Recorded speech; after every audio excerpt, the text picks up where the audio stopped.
जय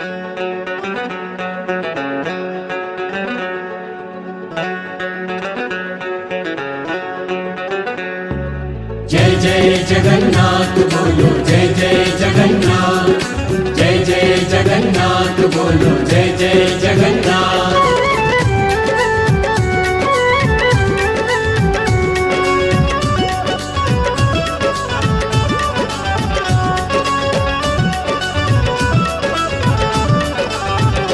नाम बड़ा अनमोल, जय जगन्नाथ बोल, जय जय जगन्नाथ बोलो, जय जय जगन्नाथ। नाम बड़ा अनमोल, जय जगन्नाथ बोल, नाम बड़ा अनमोल, जय जगन्नाथ बोल, नाम बड़ा अनमोल, जय जगन्नाथ बोल, नाम बड़ा अनमोल, जय जगन्नाथ बोल।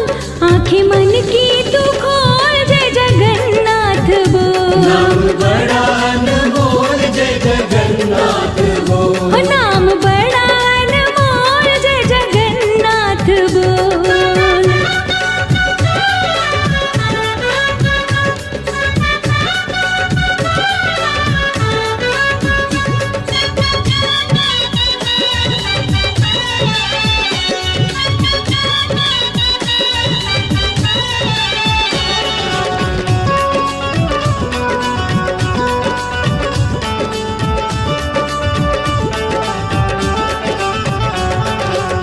भक्तों के काज पल में प्रभु जी बनाते हैं, भक्तों के काज पल में प्रभु जी बनाते हैं।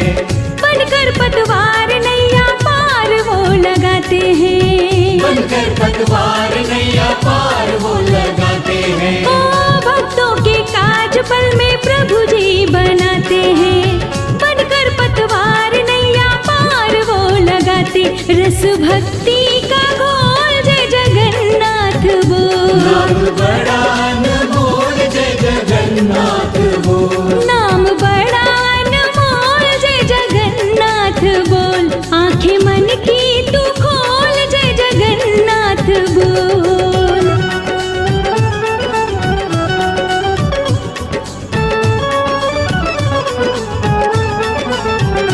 नाम बड़ा अनमोल, जय जगन्नाथ बोल, नाम बड़ा अनमोल, जय जगन्नाथ बोल।